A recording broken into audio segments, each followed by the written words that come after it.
Why is creativity one of the most missing parts of the health and wellness conversation? Creativity is generally misunderstood for a variety of different reasons. One of my personal missions is to really help all people see that creativity is innate. It's something that is within every single one of us. Really, the reasons that we stop engaging in it is because of social reasons, the ways that we interpret it in the world. So if we go back tens of thousands of years, about 30 to 70,000 years ago, creativity was basically born in the human brain because of this evolutionary mistake. Cognitive scientists call this the cognitive revolution, this moment in time where humans got the capacity to imagine and then turn it into reality. I'm Katina Bajaj. I'm a creative health scientist and co-founder of Daydreamers. I also got my master's in clinical psychology at Columbia's Mind-Body Institute, where I studied how creativity works in the brain and why it's one of the most overlooked aspects of our health. The reason that I got into creative health in the first place, I too was experiencing not just burnout, but kind of this broader sense of disillusionment and lack of purpose, and really finding myself in this place where no other well-being tools were helping me. It not only helps us relax, but it also helps us get agency over our lives. The way that I personally like to define creativity is our capacity to ask, what if things could be different? And then do something about it, which I think it kind of shifts the way that we start to think about how it shows up in our lives. Right? Yeah, it's really different than like knitting or doing paint by numbers. Yes.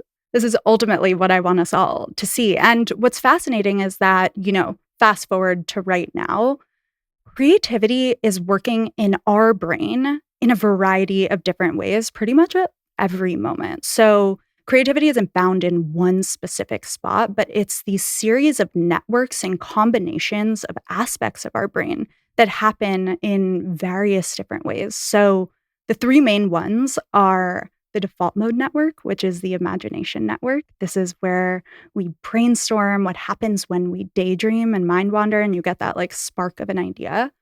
The control network, which is our like editor. So this is where we decide which ideas are important.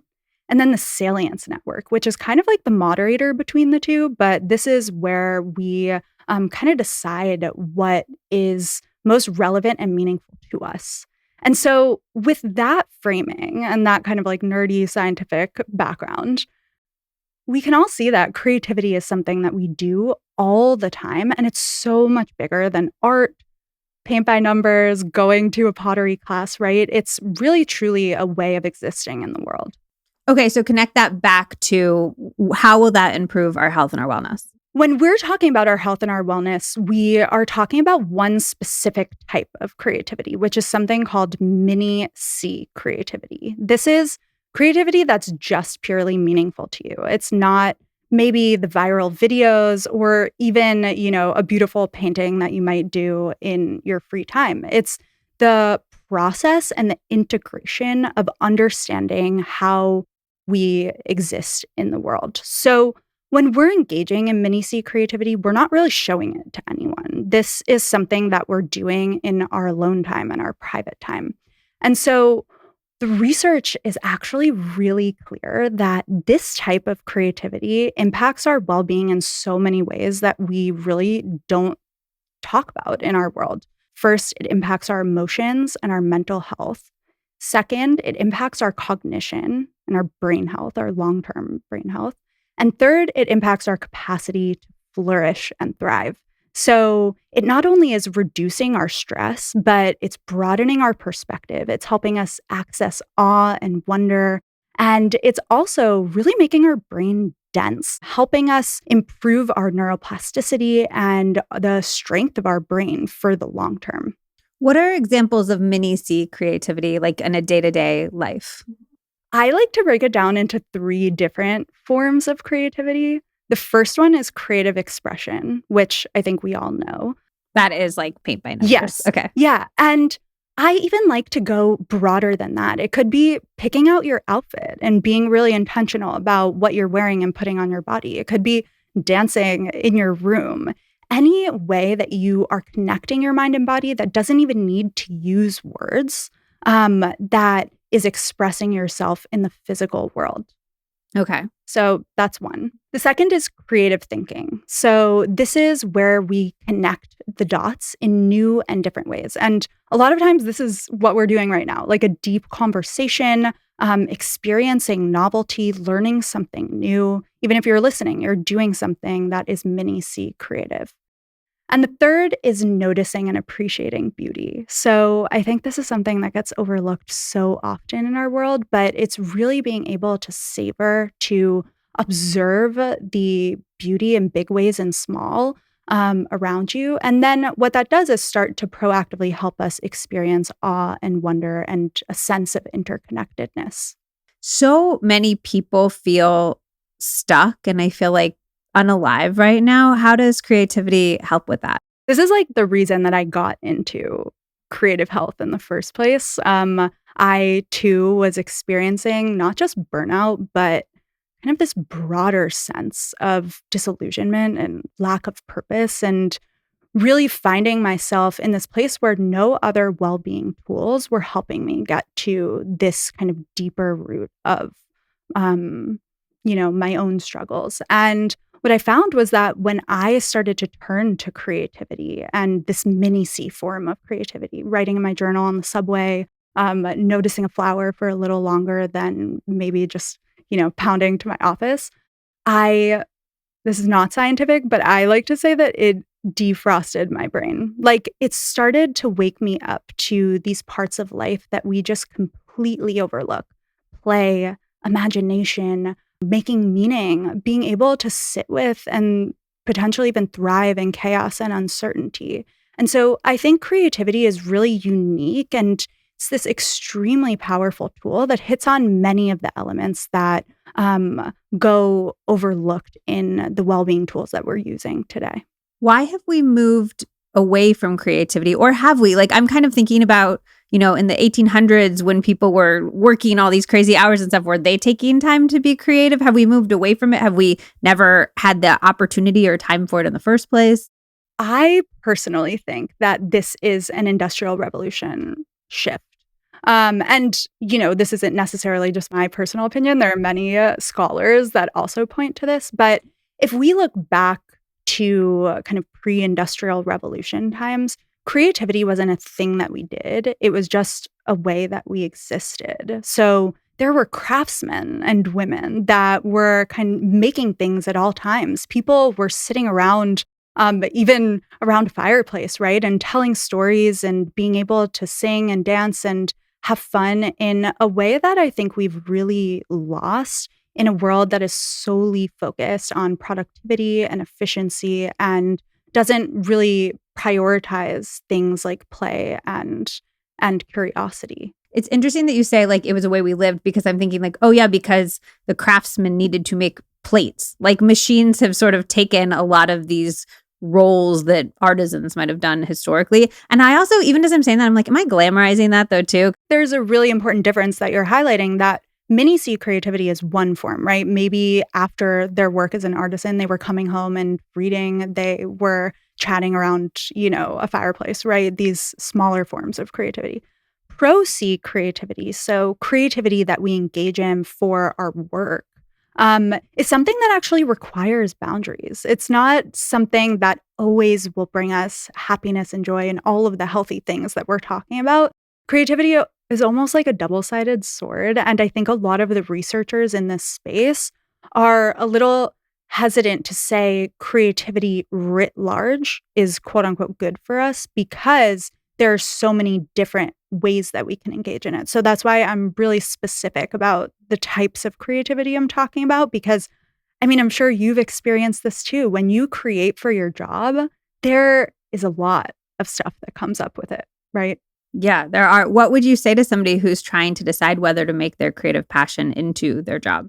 I think what's really important is coming back to this idea of both boundaries and then also retaining a mini C creative practice. So one of my favorite researchers in this space, Mihaly Csikszentmihalyi, sadly, he passed away a couple of years ago, but he was like the quote unquote father of flow. So if you know about the idea of the flow state, that often gets hijacked for productivity. That is not what the point of it was. It was really to understand quality of life. How do we live a good life? And what does a life well lived actually look like from a scientific perspective? And that's what he kind of set out to explore and ended up discovering by chance this concept of flow.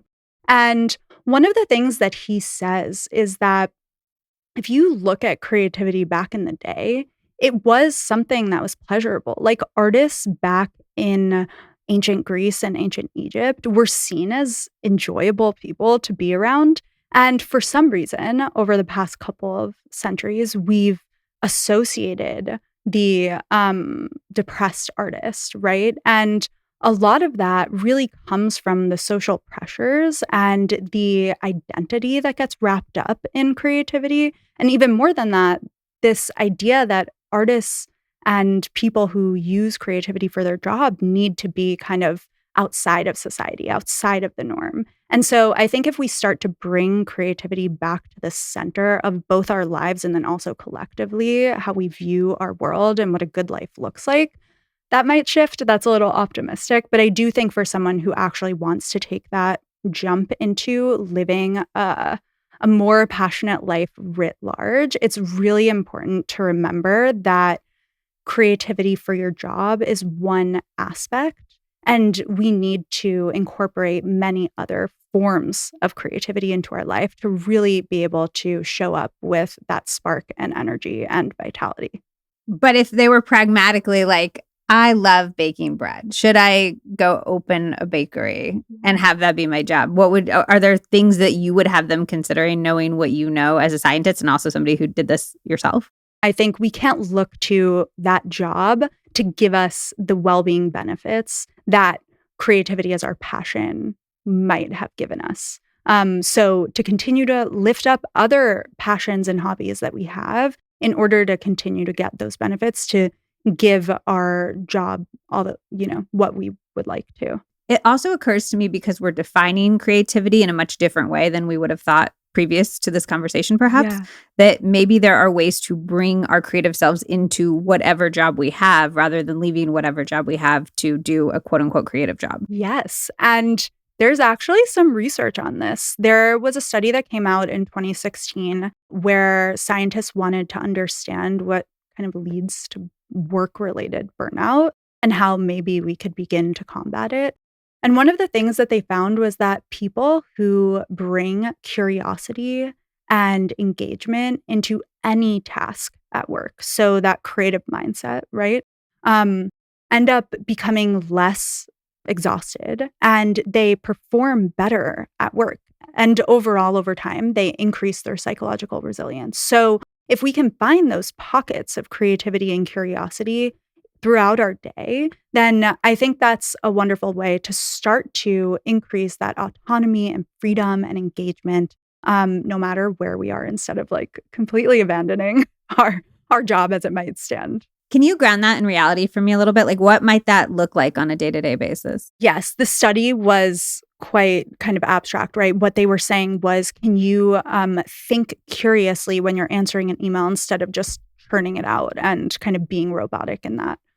What I think is really important, that's an added layer to this, is bringing some of your mini C creativity practices into your workday. So something that I personally do is something that we call at Daydreamers your creator's cognitive offload. So after a meeting that feels extremely intense and overwhelming to me, normally I would just jump onto the next thing, churn out my next emails, go into another meeting. But as I began studying this, what I found is really powerful, and we see this, in the data that we have, is taking time to offload and externalize some of those emotions and stressors ends the stress cycle. So we are able to show up with a bigger, broader perspective to the next thing that we need to do. We're a lot less stressed. And we also have started to warm up that way of thinking creatively. So I think that it doesn't need to be that you just approach your job in a creative way, which can feel weird to implement, but you can also bring some of those mini C practices into your life at work to help you start to separate out work versus your creativity and then show up with a more creative perspective. Can you share a few more of those ways that we can concretely close those stress cycles? Because I saw a video that you did online about this, and you were like, we're perpetually trapped in these stress cycles because we're never closing them out, which is why we all feel low-key stressed all the time. And I was like, I relate to that. Yeah. So tell me why we feel low-key stressed all the time, and tell me how we can stop feeling low-key stressed all the time. When we think about what burnout really is and what these prolonged experiences of stress are, it's that we have not been able to close out the physical and biological stress cycle that builds up in our bodies and our brains when we are exposed to something stressful. So what we used to do in ancient times is we would experience something that was stressful, whether it was a lion running towards us or it was something that interpersonally we felt was stressful. And we would close that out by doing something physical. We would shake it off. We might run. We also might do a dance or chant or sing. We had a lot of creative rituals that we did. But today, we don't do any of that. We continue to let these experiences of stress build up in our body without truly closing them out. And then ultimately what that leads to is burnout. So what we can start to do is use something like creativity as a way to close out that stress cycle and then also begin to expand our perspective and really be able to incorporate new ways of seeing the world. So I think that mini C creativity is one of the best ways to deal with that because it connects our mind and body, oftentimes if we're expressing ourselves in a physical way.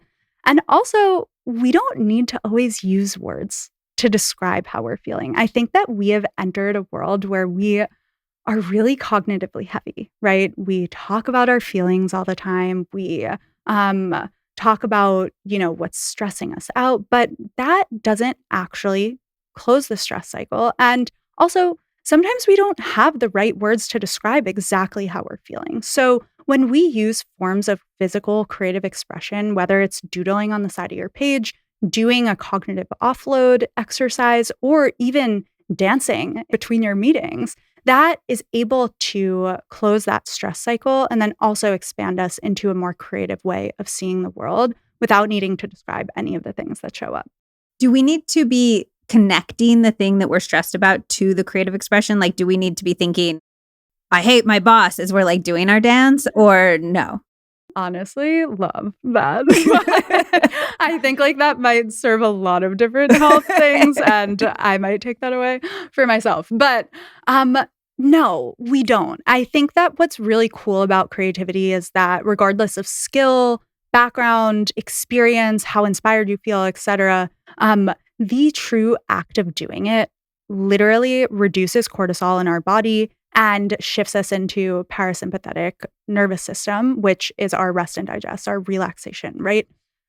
Something that's interesting about your question, though, is that being able to integrate and process our experiences is still extremely helpful. That is like the icing on the cake. And I think that that's something that we often forget about when we're going to a paint and sip studio and we're like, great, yay, I feel so much less stressed in the moment. But if we really want it to be a long-term thing, being able to use creativity as a way to make meaning, to process exactly what our boss said that is helping us or making us feel stressed out is really the way that we are going to make a lot deeper change. But it definitely is not a thing that we have to do in order for it to have an impact. So what would that look like? Would that look like going to like a talk therapy session and then dancing it out? Yeah. Like, what's the ideal prescription here? To connect the experience that you're having with the creative expression that you're doing. So that process focus and then integration. And so let's just stick with the cognitive offloading example. One of the things that we often recommend is I just had a meeting that was so incredibly stressful to me, right? I need to offload and externalize these feelings. You could totally just like doodle mindlessly and that's great. But what we recommend is turning those feelings into a pattern. So you might be able to not be able to explain exactly what happened, but you might feel really angry. And what you want to do is just draw in complete straight lines and get rid of that anger. You don't need to know what the anger means, why it really is showing up for you at this point, but being able to start to tie in the process of creating and the actual integration and meaning making is a really beautiful way to start to build up this muscle. So it's like, what am I feeling as I'm going through whatever this creative expression is? Yes, that's a great way to start. If somebody was feeling stuck, what would be the first thing that you would have them? Creative expression all the way through. I think that exactly what we're talking about here is that it not only starts to help us relax, but the two other parts of burnout that we didn't talk about, which often result in us feeling stuck and unmotivated, that definitely get less of the airtime, is cynicism. So feeling really disillusioned, like, what's the point of all of this?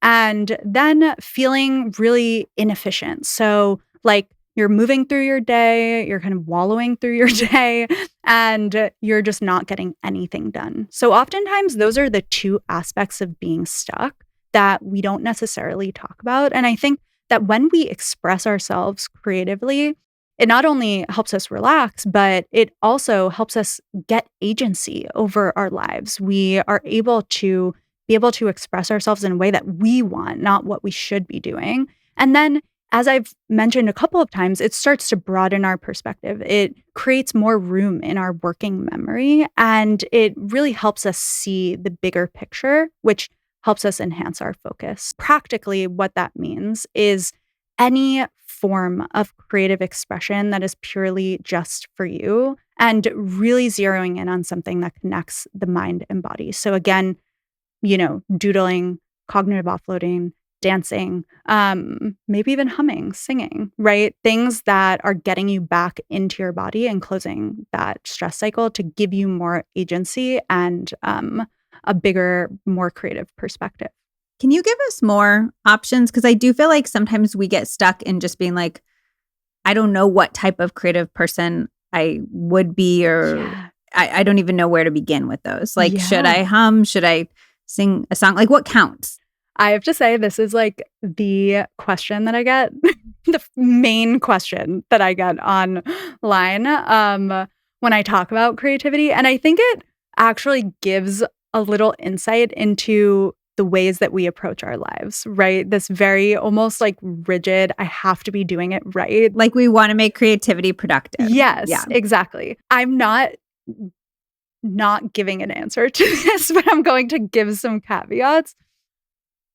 Creativity is fascinating because the definition of it is that it's infinite, right? Like, there are 1,000,001 ways to be creative. And I think what the problem is that we don't know where to start, what to do, and then what exactly to focus on if we're not focusing on the output. The thing that I do want to say is that it's extremely personal. So giving a prescription to every person out there and saying, you, Liz, dancing after a meeting is perfect for you. Maybe you hate dancing, right? Maybe it actually brings up a lot more self-consciousness for you than it does free you. But maybe someone listening was a dancer when they were a kid and it sparks this feeling of nostalgia and excitement for them. So I think what's complex and almost like a math problem in a way to creativity is that there's a couple of different factors that we have to kind of solve for when we're thinking about the perfect creative practice for you in this moment based on your skills, your comfort level, and also the thing that you need right now. Maybe you do really need to reduce stress, or maybe you need to play and get energy and explore. Like, those are all really different creative practices. The framework that I do want to give people, though, is something that my favorite researcher, Mihaly Csikszentmihalyi, distilled down when he was talking about getting into the flow state, which is very connected to mini C creativity and the style of creating that we want to do. We want to be able to blend our skill level and the challenge at hand to a perfect place when we are creating, Because if we don't, and the challenge is way too high, we feel anxious, right? You've, I'm sure, done creative things where you are like, this sucks. I'm so bad at this and I actually want to give up. There's no reason for me to continue on. That the challenge is too high, skill is too low. On the other hand, when the challenge is too low and our skill is incredible, we become really bored, right? We are like, actually is not engaging me at all. And so what we want to be able to do is pick from the infinite levels and types of creativity. And in that moment, exercise our agency and autonomy, our choice, our expression, to find that blend of what in this moment is going to be the mix of challenge and skill that is going to help me feel my best. And there's so much to say here. I think that this is the ultimate problem in creativity, right? Mini C creativity is that there's so many different ways to go about it, and it's really confusing to find the one thing to do. I wanted to ask you this earlier. So Csikszentmihalyi was studying how we can live essentially our most rich, full, satisfying life. Was flow the secret to that? Yes. Okay. He's a fascinating character. I feel like my side quest is like psychological history. I just love knowing like why people decided to study these things and how they went down this like very niche path. And he was born to parents who survived the Holocaust and really wanted to understand like why do some people thrive and why do some people not? And what he started to discover through a series of kind of random discoveries was that there are some people who find that their life is flow state, right? They are completely in this perfect blend of skill and challenge in all that they do. And they approach their life with curiosity and wonder and are completely immersed in every task that they take on, whether it's washing dishes or becoming like a prima ballerina. And so he dedicated his life to really understanding where this shows up, how we can continue to experience this high quality of life in all that we do. And a lot of it centers around creativity, right? It is like the ultimate creative expression of how we can be our most curious and fulfilled selves. But I think what's really sad is that so many people have like co-opted this, right? The idea of flow is often associated with like turning out emails and being in this productive flow state. Well, I think it's because when I think of flow, I think of when time compresses and I sort of don't remember what happened in that time period. And I think that can happen when you're having a really great conversation, but it can also happen when you're scrolling on TikTok. And so then I'm like, am I in flow when I'm on TikTok because that time just sort of disappeared? Great question. So one of the secret elements of flow, and we've talked about this already, is challenge. It's friction. And so social media is the complete opposite of that, right? It is completely frictionless. We are just dozing out in dopamine hit after dopamine hit. But what is really essential to being in flow is that we are fully engaged in the moment. So much so that time disappears, that our prefrontal cortex, the part that is self-conscious and questioning things, completely quiets. And we are so immersed in the task that we're doing that nothing else matters. Time flies. And we just kind of almost come to in this completely different way. And what's beautiful about it is that this is a marker of being in flow or not, is that your sense of self expands. So after being in a flow experience, you feel that you have accomplished something that previous you didn't or couldn't have, right? You have done something that had an element of challenge and friction. And oftentimes when we stop scrolling on social media, we feel really bad, right? We're just stuck in the hole. We are constant comparison. And it's almost the complete opposite of how flow makes us feel. But you're right, both of them do make time go away. Can anybody become one of these people who experiences flow when they're like washing dishes? Yes. One of the things that I am really passionate about is that creativity is a tool, right? We've been talking about it as a tool this entire time, but it's also a distinct area of our health and well-being. Just like mental health and physical health, creative health is a way of being and way of life that we can approach any part of life with curiosity, flexibility, a sense of interconnectedness, an ability to play and be curious. And when we begin to improve those skills, then we are able to experience flow in anything that we do. So we can almost rewire our brains by practicing those skills. So then that bleeds over into other activities when we're not consciously trying to engage our creative selves. Exactly. The ultimate goal of creativity and mini-C, creativity as this tool, is to improve our mental, physical, the areas of health that we've talked about. But it ultimately, what it does is starts to help us live a more creative life. Which, to the point of like when we are in flow, we're going to live a more satisfying, we're going to thrive. Yes. A more creative life is a more thriving life, is a life that we're going to be happier, more fulfilled, and more satisfied. Exactly. This is a distinct concept that we came up with at Daydreamers and has been validated through our research and our work with our members and then with various institutions, which I think is just really cool to be able to put out into the world. And I think that this starts to expand creativity from just this tool that we use to a way of living. So the 8 core elements that we've come up with and validated are openness. So our ability to be open to new ideas, new experiences, new ways of doing things, essentially our inner curiosity. Our ability to be mentally flexible. So to be able to not just be stuck on one rigid way of doing something and explore lots of different opportunities and pathways.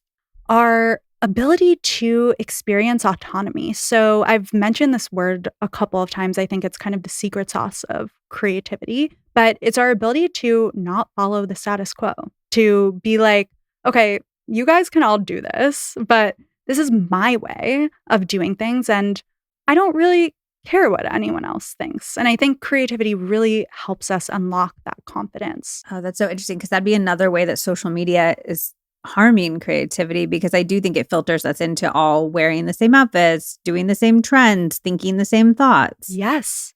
And I mean, we can get into this, but AI as well, right? Like it is one of the ultimate tools of N of one, like constantly making us these people that are all ultimately thinking the same thoughts and having the same experiences. I thought of that when you were talking about friction and challenge too, because I do think that, first of all, I think AI is here whether we like it or not, and Totally. we need to figure out how to integrate it into our lives. And I think that there's dangers with it that we need to be aware of it depriving us of friction that we really need to have our brains thrive. 1,000%. I think that this is one of the biggest downsides of AI and increasing use of technology, right?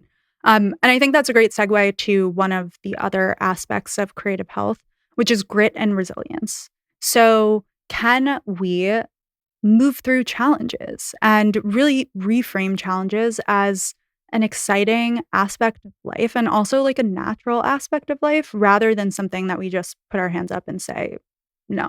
Now we're on more of the kind of like aesthetic feeling side. The next one is mindful awareness. And the way that we define this at Daydreamers is not necessarily tuning out the world. So being mindful by being fully absorbed. So I think what's something that kind of alongside this loss of friction is that we're living in almost like a world of sensory monotony. Everything looks the same. We live in this world of like millennial gray, right? And where our creative brain thrives is through diversity. I mean, nature was like our first exposure to creativity. And I think that being able to really absorb diversity and beauty and being mindfully aware of it is extremely important to our creative health. The next one is emotional expression and regulation. I think this is obvious in a way, but it's a lot of what we've talked about with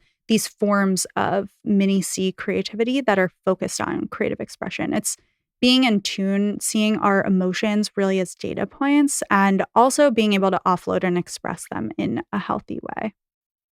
And the last one is my favorite. I think it's a lot of, I think you've talked about this on a past podcasts, but our sense of awe and wonder, our capacity to not only be connected to ourselves, but our communities and the world writ large. So, this is a really fascinating and new growing area of scientific research, but our ability to kind of feel part of this whole and really be able to kind of connect more deeply in much bigger ways than just being connected to ourselves. So interconnectedness is kind of the last icing on top, but I think it's a really beautiful thing to evolve towards. How should we be thinking about these 8 pillars of creativity? Is it like if I do my creative practices, if I'm dancing, if I'm doodling, I'm going to get all of these things? Or am I thinking I need to be hitting all of these things and trying to integrate 1 or 2 practices for each of the 8? I think what's really interesting about these and what we've seen, through our analyses is that some of us are really strong at some aspects of these, and some of them we kind of need to strengthen in various ways. And I almost see them as like our different superpowers of creativity. We could lean on them in some ways, and then we can also zero in on certain practices that can help us strengthen others. So overall, your first take is correct, right? Like all forms of creativity are going to hit on all of these different elements in various doses. But if we want to zero in on one aspect, we can pick a certain type of practice that will help us enhance that. So, for example, going towards interconnectedness, one of my favorite ways to practice this is going on awe walks, which I think you've talked about many times. I do it every single day. It's really being able to be out in nature, to fully absorb the beauty that's around us, and to experience slowly this sense of being connected on many different levels to the world. And that is a creative practice, not only because it starts to kickstart our creativity and inspiration, but it also helps us see the world in a more expansive way. I had Dr. Dacher Keltner on, and Yes. he told me about those. And one of my favorite things that he said was that you can experience awe by looking at anything, but just look at it a little bit longer than you normally would. And I use that all the time where I'll just be like, there's a plant. And I'll be like, just look at the plant longer, Liz. And it does, you're like, oh my gosh, this plant grew from this soil. And it was once, like, it is crazy that if you just look at anything a little bit longer, you probably will feel a sense of awe. Yes, exactly. And think about all the reactions that you just had, which is inherent creative health, right? And I think in one of his studies, they zeroed in on mini C creativity and how practicing awe actually expands our sense of creativity, I think, by 50%. So it is this bi-directional feedback loop. That's what, it's called in the literature. But I think what's really cool is that you don't need to show up to any of these practices feeling creative or inspired. They just actually do that work just by showing up to them. Could you give us one little experiment we could run, or one thing we could try for each of the 8 pillars? I think for interconnectedness, let's start there. I think that awe walks is something we already talked about, and it's a really powerful way to start to experiment how this expands and broadens your perspective. So the other aspect of going on an awe walk is that movement in nature is a really powerful way to start to kickstart our creativity. So I think being able to do that and also proactively experiencing the process and the integration afterwards. So just like you did, wow, looking at this plant, is it making me feel like I'm more deeply connected and more inspired when I'm done with this experience? If we want to experience and expand our openness, this is exactly where your novelty rule comes in. So novelty is one of the most powerful ways, novelty and surprise, to start to be more open and curious about the world.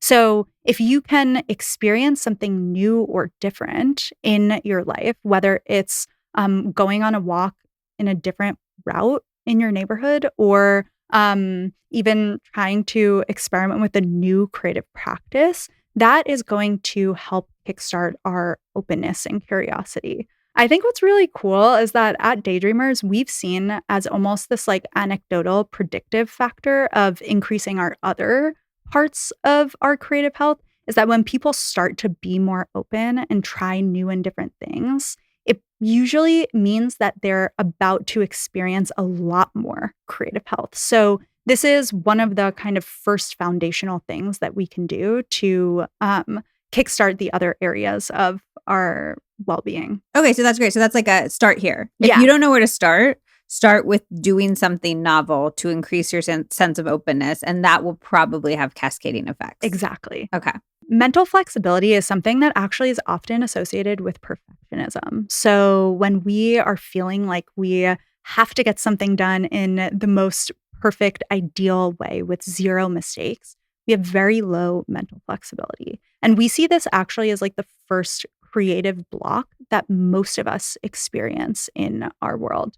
And so something that I like to recommend when people are feeling that way is doing something called creative warm-ups. So when we are about to do something big and creative, maybe like a podcast like this, or you have a big meeting, you might want to do something that is small, a very micro creative practice that starts to wake up your divergent thinking brain, your ability to think flexibly and differently. So this might be trying to come up with as many different names for ice cream, an ice cream that you love. But really what we want to do is come up with as many different ideas for something as possible to start to really warm up that cognitive filter in our brain and begin to start to think more flexibly. Interesting. What if perfectionism gets in the way of even that? And you're like, I can't even come up with good ice cream names. You know what I mean? I do. 1,000%. I feel like that's a silly example, but perfectionism often gets in the way of us embracing our creative selves or even starting creative pursuits. So what can we do about that? My first hypothesis was like, there's just not enough tools for non-artists, right? Like it's all for people that already consider themselves creative. We just need to give people tools that are easy for them to use and tell them how to use it.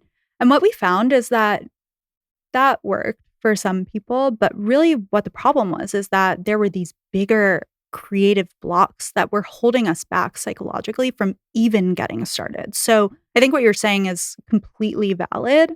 I like to call it the good enough creative process and really begin to put a much lower level of expectations on anything that we do creatively. And I think what this requires is to really begin to lower our inner critic, right? To get in touch with that compassionate side of ourselves and completely lower the standards to almost zero. So maybe your idea is instead of coming up with 100 different options, right? Self-edit and bring it down to 5 and begin to really see, can I apply a good enough standard to what I'm doing here? And then we can increase that over time. But yeah, there's so many different ways to think and talk about perfectionism as it relates to creativity. But I really do think that completely shifting our standard and expectation is kind of the first starting point. I'll bring us back to practices for all of the 8 pillars, but Yeah. I just want to dive into that a little bit further because I do think that is a thing I hear from people all the time. Like, I want to write a book, but I don't feel like I'm capable of writing the book that I want to write. I want to paint something. I want to do a dance, but I don't think I'm a very good dancer. How can we combat that other than you're saying lower the bar? So maybe instead of writing a book, would that look like I'm going to write a page or Yeah. Okay. Yes. The 3 problems we've seen with perfectionism is procrastination. So yeah, I have this huge goal and I'm not even getting started on one tiny piece of it. This rigidity. So if I don't write a best-selling book in 1 year, then I'm a failure. And then this massive inner critic, right? Like I'm the absolute worst. Anytime I write any word on a page, then I'm failing. I feel like I'm like, check. Yeah, Like, I got same. all of those. I was like, this is really easy for me to work on because I relate to it on every level. But yeah, so if you relate to any of those, then you might fall in this perfectionism bucket. And honestly, perfectionism is massively on the rise. Like some of the studies say it's up to 90% of young people are experiencing effects of perfectionism. What does that do to? I don't think we fully know the answer, but I do think a lot of it is this extreme high standard and this constant comparison with others, right? Like there's no backstage self. We don't have a place where we can just be weird and silly and mess up and kind of take the nonlinear path, right? Like even our free time is often, seen as productive and efficient and perfect. So I think that we're really losing a lot of these aspects of creativity that are messy and nonlinear, and we don't even do it in our private time. So, in order to address each of those buckets, I think that we want to start with the first one, right? Like procrastination on any level means that we have to take action in some way. So, I think this is where our like mini C as a habit comes in. And yeah, again, there can be many layers of why this is hard, but oftentimes just like exercising, if we think about creativity in that way, we really want to be able to apply many of the strong aspects of habit building that we already know, right? Like break it down into the absolute smallest piece, set really realistic goals and do it consistently. And it will be something that we start to shift our perspective around. What's also important to marry this with is that inner critic and compassion. And I think what's really beautiful about creativity is that we can use many different forms of it to be able to get in touch with different parts of ourselves. So if we want to be able to explore our inner critic, we might try something like expressive writing, which is this really powerful tool that was actually discovered in the late 80s, early 90s by this researcher, Dr. Pennebaker, who discovered that people who write their secrets out loud actually are not only heal faster, they go to less doctor visits, they actually improve their immunity.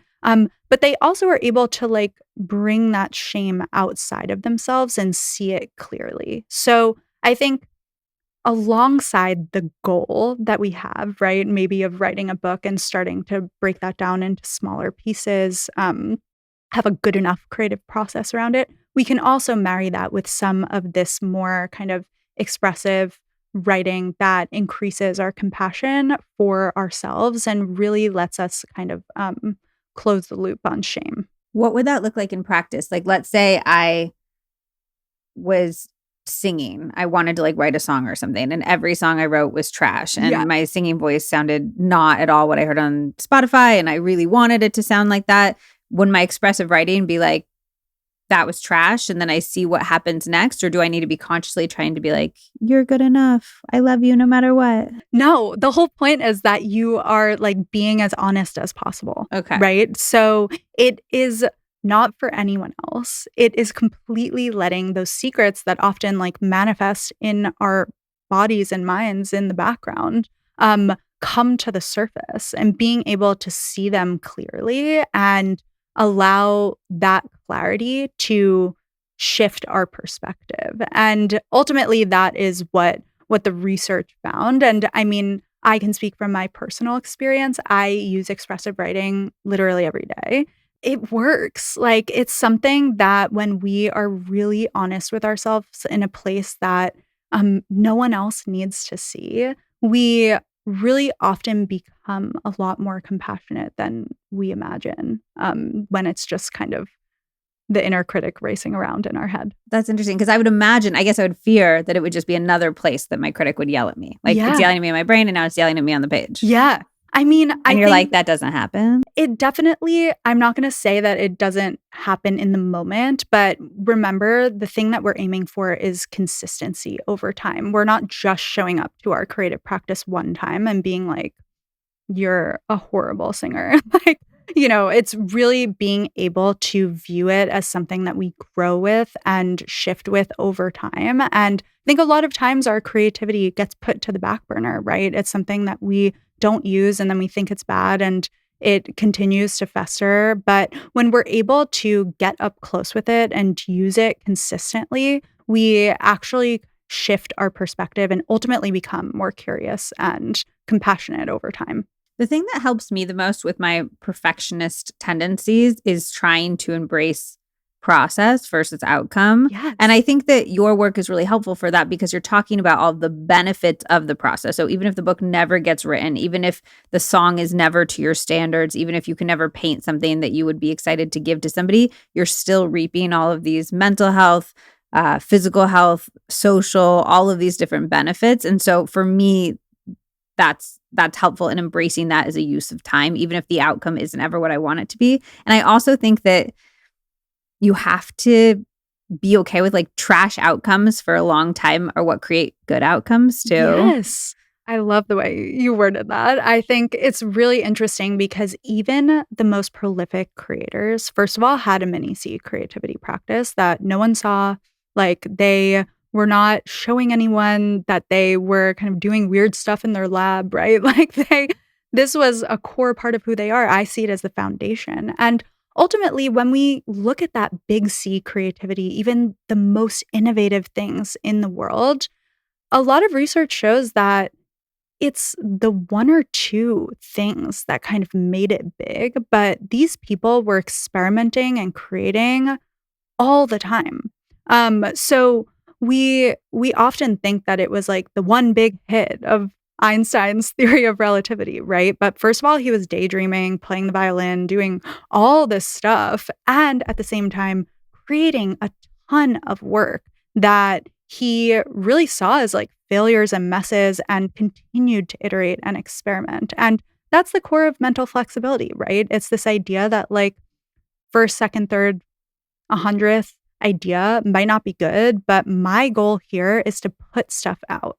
And maybe one of them will be great, but that's another job for another time, is to analyze which ones are good. And if you don't put anything out, nothing will ever be great. Exactly. Yeah. Exactly. Okay, bring us back to experiments for the different pillars for creativity. Autonomy is that sense of being able to almost, we call it like your rebellion score. So it's being able to do things that you don't care what other people think about them. And I feel like this comes down to a lot of fashion, right? Like a really cool way to be able to practice autonomy is dressing yourself in a way that is like purely for you and being able to be like, I look great. I think that this is a sick outfit and I am going to go out in the world. And maybe you don't. Maybe the first couple of times you just stay at home. But really being able to practice that choice and that freedom in the choices that you have. I love that you say that too, though. Like, you don't have to go out in the world. You can just put on a really fun, crazy outfit and wear it for yourself completely at home. I also love the idea. I had this stylist on my podcast who I love, Charlie Goss, who is sadly passed, but she used to say, fuck flattering. And I do think that realizing that flattering is just another way that we're sort of conforming to how other people want us to be is very freeing. Oh my gosh, 1,000%. And I mean, you know, something that I shared about a couple of weeks ago is this new study that came out on coolness, and how these researchers looked at all around the world, what do we consider cool? And they found these kind of 8 core traits that very much align with our creative health metrics.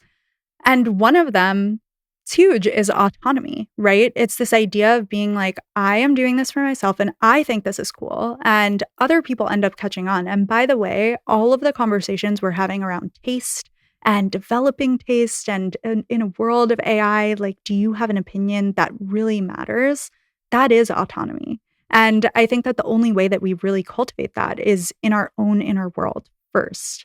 How do we even know what we like when it can almost feel hard to even keep track of that for yourself because you're being subjected to like, this is what you should like, this is what these people are wearing, this is what you should be thinking. How do we begin to tease out what our real thoughts and tastes and preferences are?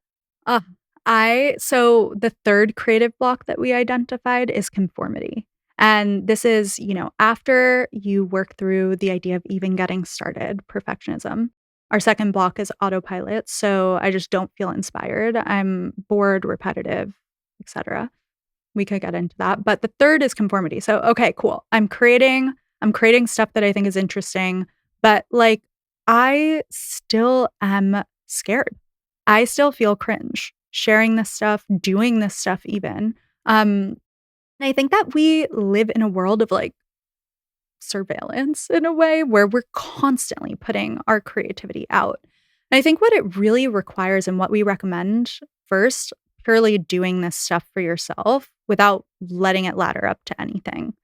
Then it's like rebelling against the rules. So being aware of the rules that exist in the world and then being like, actually, the one I think that one's weird. So like if, for example, the normal thing to do is, I don't know, to match your clothes, and you think that just looks weird, purposely taking that to the max and being like, I'm going to massively rebel. And what that does is start to like get us in touch with our risk tolerance, our ability to like actually take risks, see where we fall on that spectrum.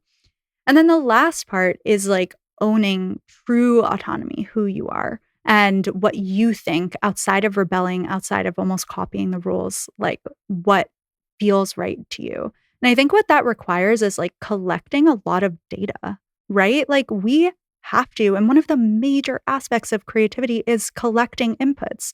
And so we need to go out and experiment and explore, collect things that feel interesting to us, collect things that don't feel interesting to us at all, and then bring that all together and be like, okay, where do I sit in the midst of this? And do I have any opinions that are different than what currently exists? It's one of my top rules for life is that creative outputs require creative inputs. And the most creative people that I know are not just having inputs in their fields of creativity. Like the writers are not just reading books. They're going to museums. They're listening to different types of music. They're engaging with paintings and visual and physical art and all these different things. And I think that I don't know why we don't do that. I don't know if it's an exhaustion thing. I don't know. I mean, do you have any speculation as to why we've kind of stopped doing that as much? So a research paper just came out about this. And it's funny because when I first started working on Daydreamers, this was something I was really big on, is this idea of being a leisurist. So like being an 80%er on everything that I did and like kind of allowing myself to collect a lot of different dots. And the research backs this up. Not only do Nobel laureates have a ton of hobbies and a ton of different things that they're doing and collecting information from different domains, but also like everyday people like me, when we collect a lot of different ways of being creative inspiration, we are just as and more creative than people who maybe have a certain skill. So what we can actually do to even surpass people who might have certain creative skills is increasing the variety of creativity that we're exposing ourselves to. And this comes back to that creative spectrum we talked about, right? Where like creative expression is one part, but noticing is another part. Thinking differently and being critical and curious is another part of our creativity and our creative health. So I think that this is, falls on the side of the more thinking and noticing, but really being able to expose ourselves. And coming back to your question of why, I think we live in a world of where we really just like generalists, right? Like the idea of not being absolute best at your field, the most niche thinker, and kind of closing out all exposure to new and different ideas is what we prize in many of our institutions these days, whether it's at work, trying to go for a promotion, or even like in our hobbies, the idea of being like flaky is seen as something that we don't necessarily appreciate. A flaky hobby is just like a hobby you try briefly and then let it go. Yeah. Like we're like, I'm guilty of that thought process of like, ugh, I don't want to try crocheting because then I have to crochet for the rest of my life, or it was a waste of time. And I do think that there is probably maybe part of what we're talking about here is this cultural idea of like time is such a scarcity unit right now. And so we do not want to waste our time. So the idea of playing around with something feels like it could be a waste of that time. Totally. And also what's really interesting is that like many of the ways that we think about or experience time is much more of a psychological issue than a scheduling issue.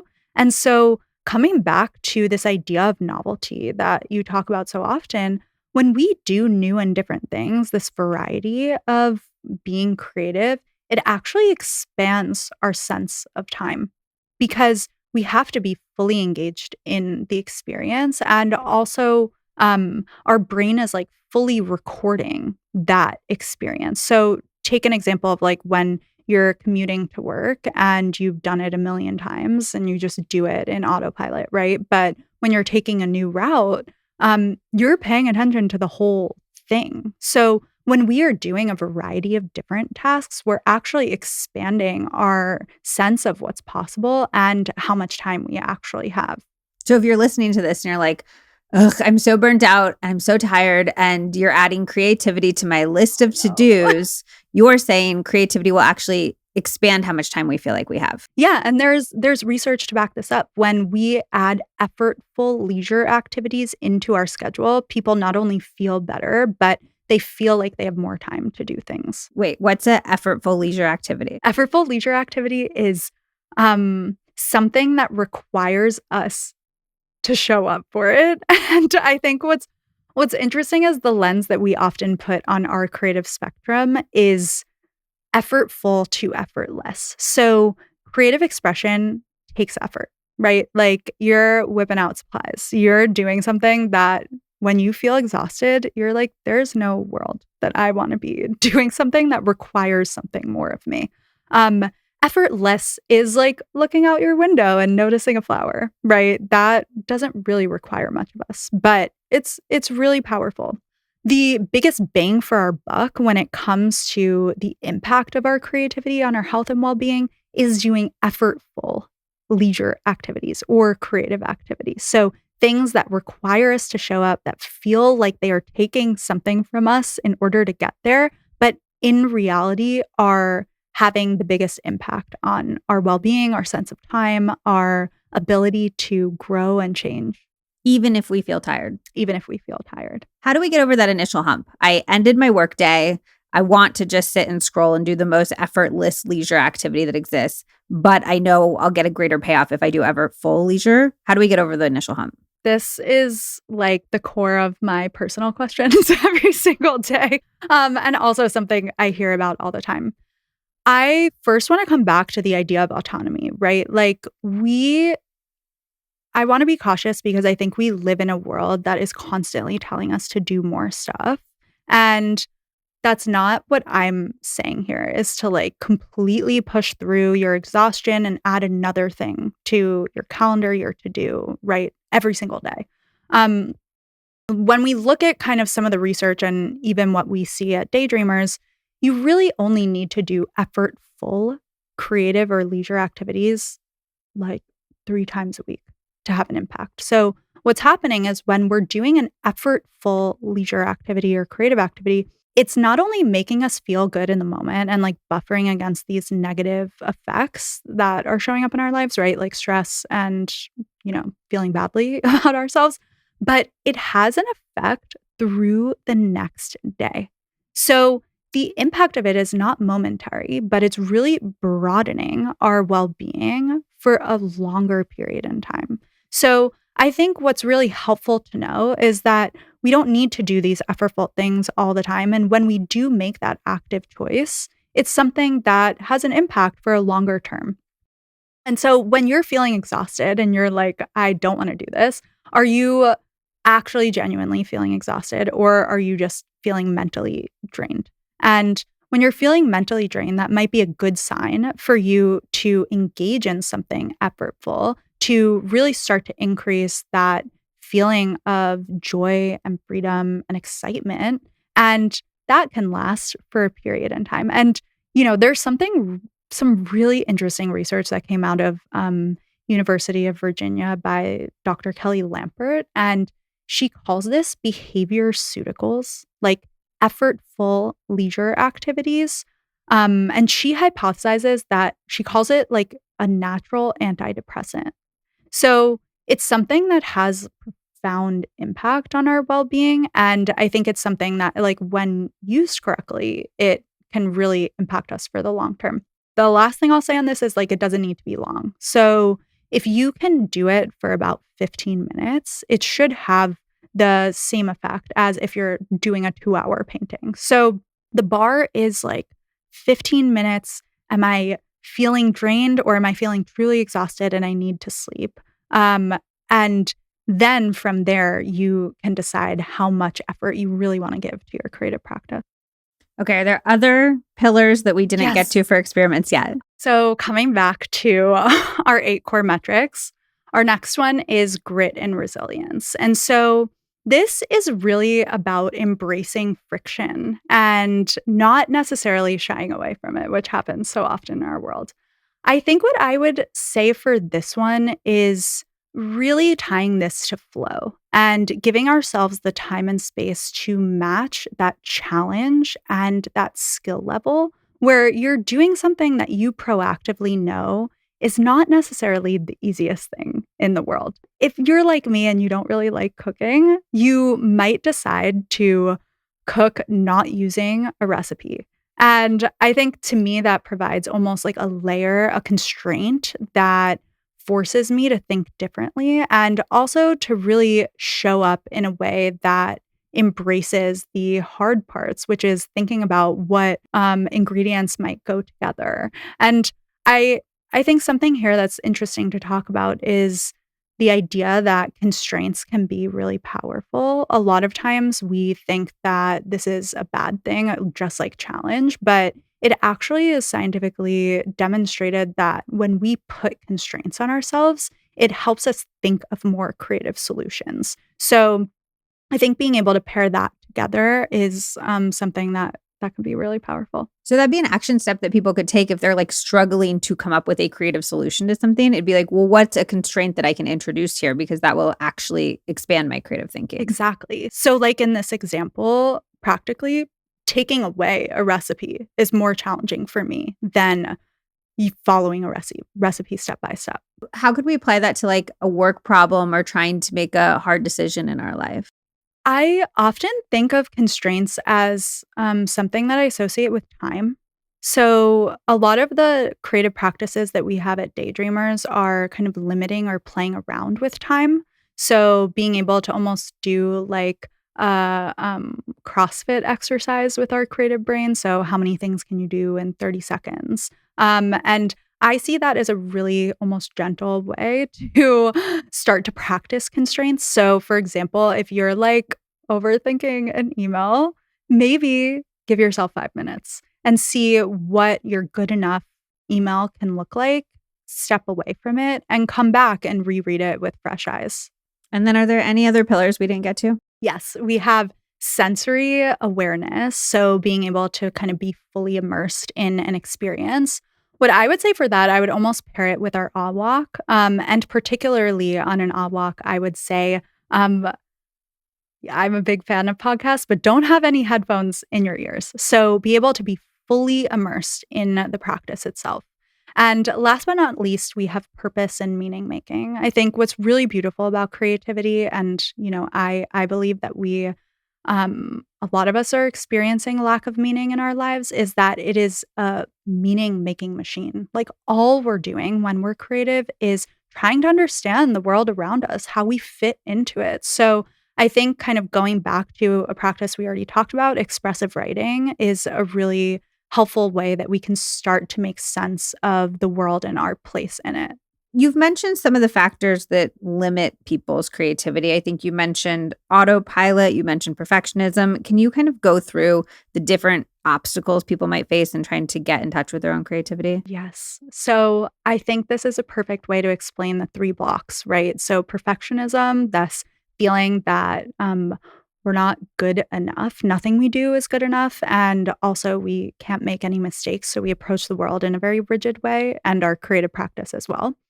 Autopilot mode, we jokingly call it, but this is our like repetitive, cynical way of living our lives and really being stuck in routines without looking and approaching life in a new and different way. Last is conformity. I think what's interesting here is that a big barrier that we see in the research to being creative is this feeling of being surveilled. So when you feel like other people are watching you, and judging you, this is shown to decrease our ability to be creative. And I think what's really important is coming back to the idea that we can create in private. We can get dressed for ourselves and not step outside. We can make something and not share it with anyone and really be able to, I almost call it creative exposure therapy. So, just like we might, broaden our comfort zone, we can also do that with our creative practice. And maybe you don't share anything with anyone for a year. But then once you start to expand that risk-taking tolerance, you can introduce more factors of, yeah, exposing it to other people. Do you think it's important to ultimately share our creative practices at some point? I think that I see both sides of why it's important, and I think it depends on what level of creativity we're engaging with. I think to me, creativity is like the ultimate status quo pusher. It is the way that we make change both in our individual lives and collectively. Like if we didn't have artists and critical thinkers and people who are really questioning the way things are done, then we would live in a world that I genuinely am scared to live in. And I think it's so incredibly brave and beautiful for people to be putting their voices out there and pushing back against things that are not for the good of humanity. That being said, like that's not everyone's job. And I think it's really important to remember that. And also, it's not everyone's job to weigh in on every form of creativity. Like, we can keep things for ourselves. And also, in this conversation, we've seen why we should, right? Like, mini C creativity is purely meaningful to you. Mm-hmm. And I think we need to balance the fact that, like, we always should have a mini C creative practice, but we can start to expand those layers of how and when we share based on our own personal needs, and then also like maybe what we think the world needs too. So that's conformity. We talked about perfectionism a little bit earlier. Talk to me about autopilot. The ideas that we were talking about in the beginning, right? Like the world that we're living in that feels stuck and exhausting and cynical. And I think what's really difficult about this is a lot of times we end up getting stuck in very repetitive routines, which means that we are not being creative. Like at its core, creativity is asking what if and can things be different? So when we kind of do the same thing every single day, wake up, take the same route, have the same job, come home, eat the same meals, we are not really creating space for our creativity. This is a little different than perfectionism and conformity because it's a lot more both like cultural and then also individual. But I think what's powerful here is that we can introduce novelty. We can try to experiment and play. This is really where our like creative energy and inspiration comes in. And this can be introduced like in literally any way in any part of your life. What would be an example of a way we wouldn't think to introduce it, but we could benefit from? Yeah. I think that this comes back to some of the ideas we talked about with openness. I mean, would you consider like taking a different route, walking around your block, a form of creativity before this conversation? No. So I think that there's a lot of things that we can do based on this framework of express, think, and notice that really expands our definition of what it looks like to be creative and creatively healthy.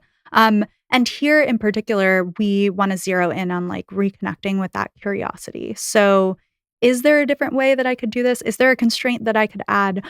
Is there a novelty aspect that I can add to this experience that ultimately helps shift me out of this like repetitive stuck routine and into a new way of seeing the world? What would you say to somebody who says, I'm just not a creative person? It breaks my heart, but also like I was that person. I don't think we've talked about this yet, but I grew up in an immigrant family in New York and was always told like you could be creative later. Once you're successful, once you're rich and retired, like you'll have time to be creative. And I think so many of us resonate with that, right? Like we know based on some of the research that 70% of people today say that they're creatively unfulfilled.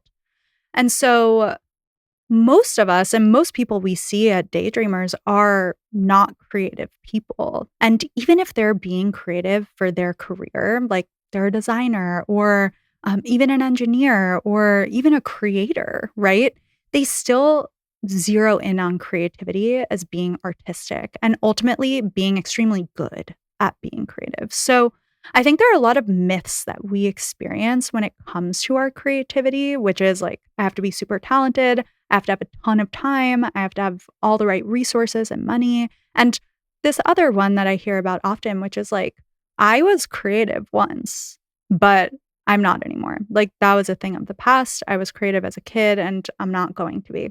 And to me, that's the saddest one because we know creativity, as we've talked about, is this innate aspect of being human. And it's also a skill. It's a skill that we can engage in and strengthen and practice over time, no matter where you're starting. So I think just like we, some of us might be training for marathons and some of us might be walking around the block. Like all of us need to use our body. And I see the same exact thing with our creative brain. So we all need to be doing these little practices, even if we're not going to run off to France and become a painter. Exactly. Yes. And it's within us already. So it's not something we need to necessarily acquire. It's like a way that we already exist in the world. Is there like a tiniest baby step, like one thing every single person could do to internalize that belief if they don't have it?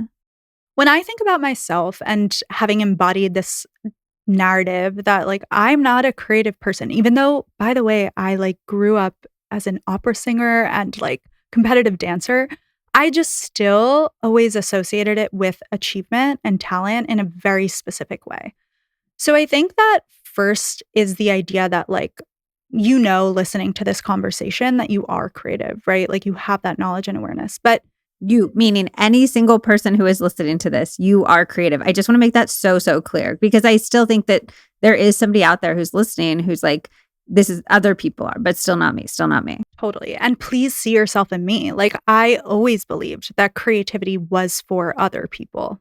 And I think when we really distill it down from an evolutionary, biological, and even social perspective, there's no fundamental way that we can argue that every single one of us is not creative. And ultimately, it's like our human superpower. No other being is creative, has the capacity to both imagine and then turn that into reality. So it really is this aspect of our humanity that we all have access to. The second piece of it, though, that I want people to walk away with, like something to do, is it requires action, right? It's not just imagining and knowing, but it's also doing something about it. And I think what's really helpful is like giving yourself space to be really bad at doing something creative and just doing it anyway. So take this knowledge and awareness and then express yourself.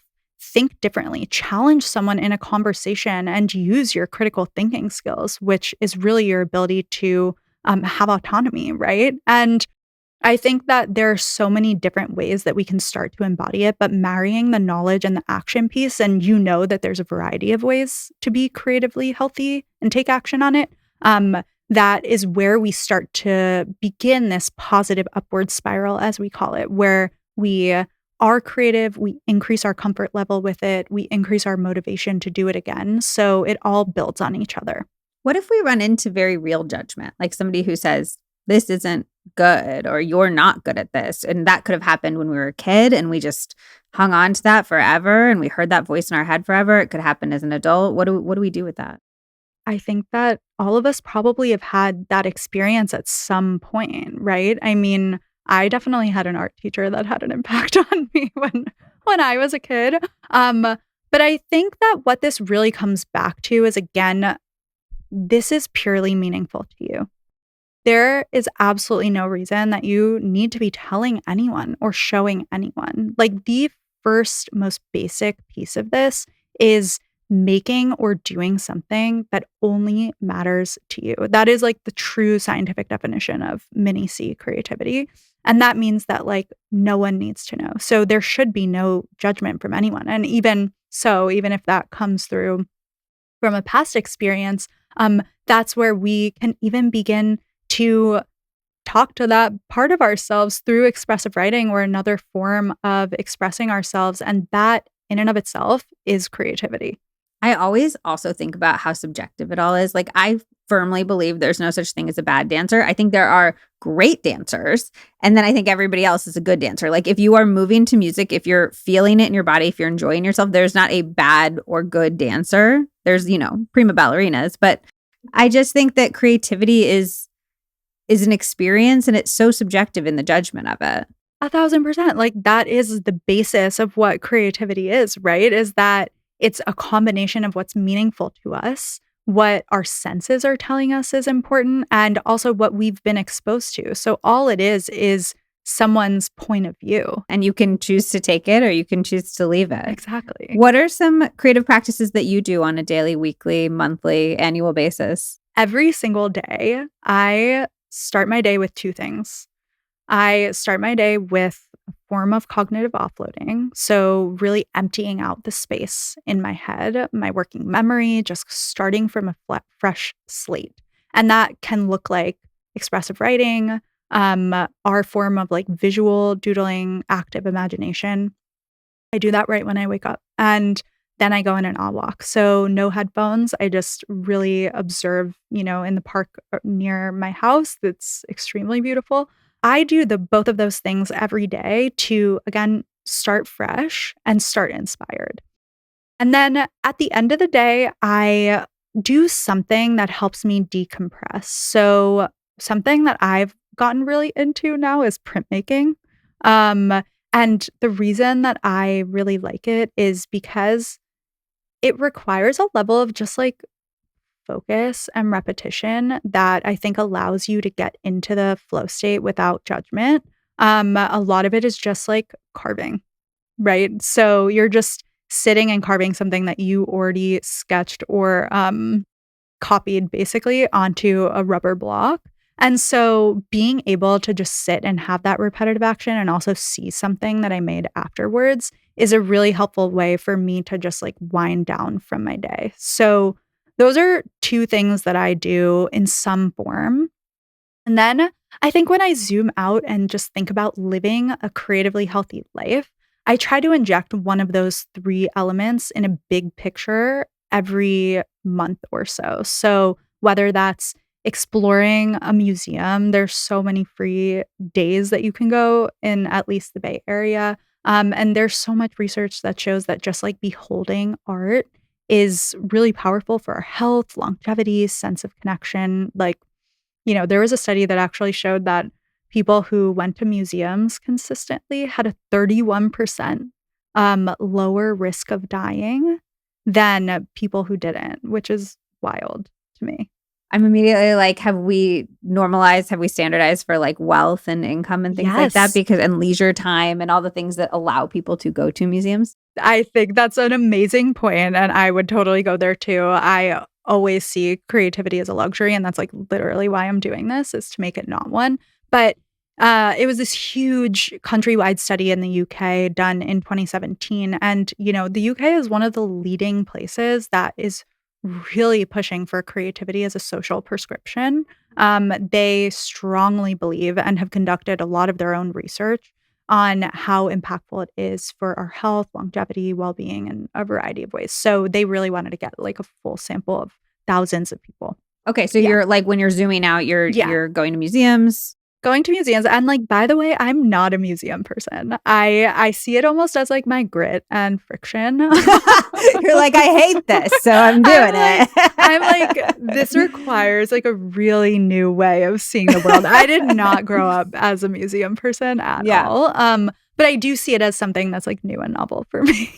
And I think also, big picture, I try to change up the form of expression that I do every 3 months or so. So I think of it as like right now I'm printmaking, but there's a lot of things I do outside of that. And then also I try to bring like a new focus area to my expression, my mini C creative practice every couple of months. What do you mean by that?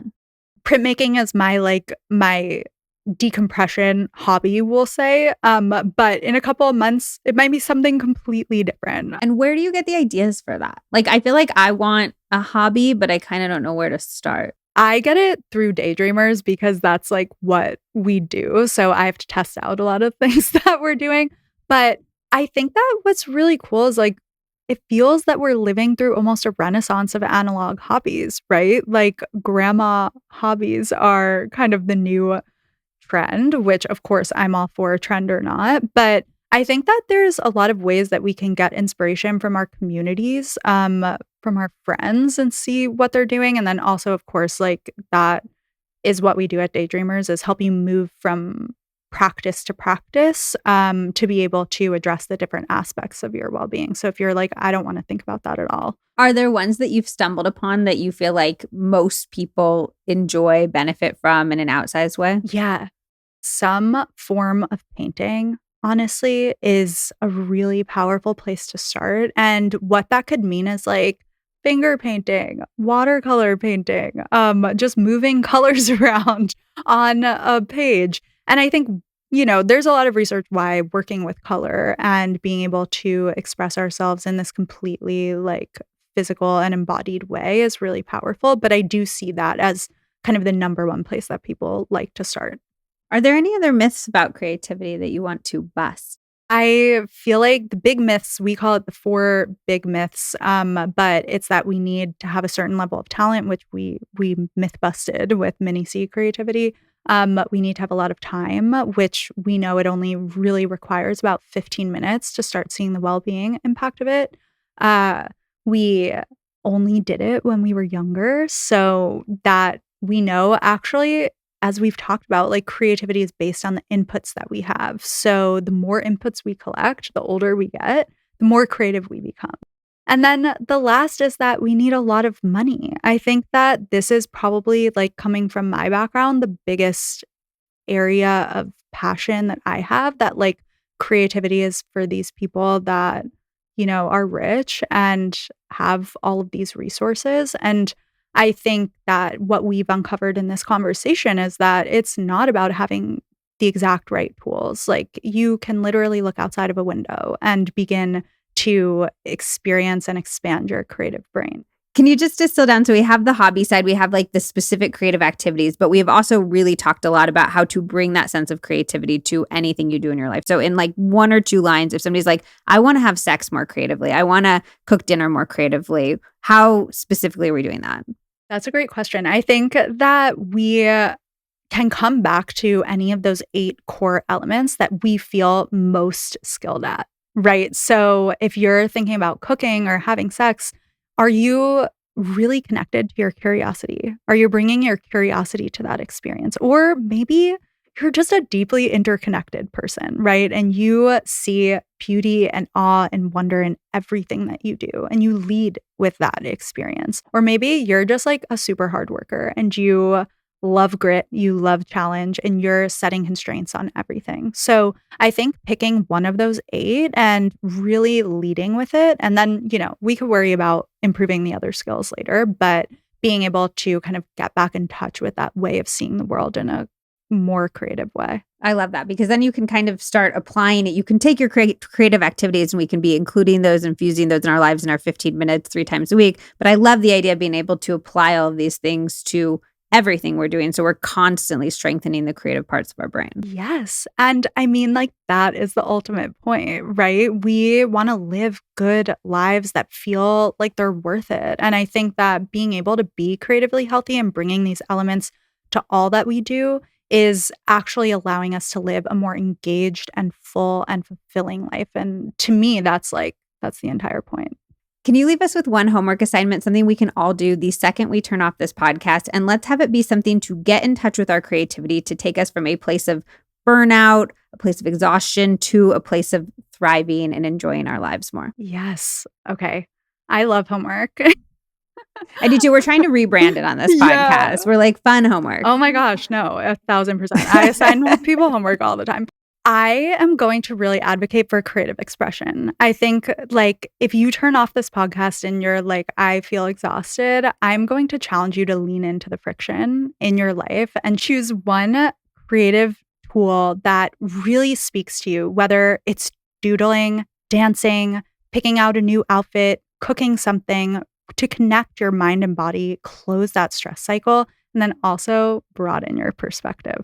Love it. Can you tell us a little bit in your own words about where people can find you on the internet, about Daydreamers, about anything you want to spotlight? Yeah, of course. Thank you for having me. This was such a creatively healthy conversation. But yes, I am on both TikTok and Instagram at Katina.Bajaj. And I would love for you to come find me there. We talk all about the creative brain and creative health.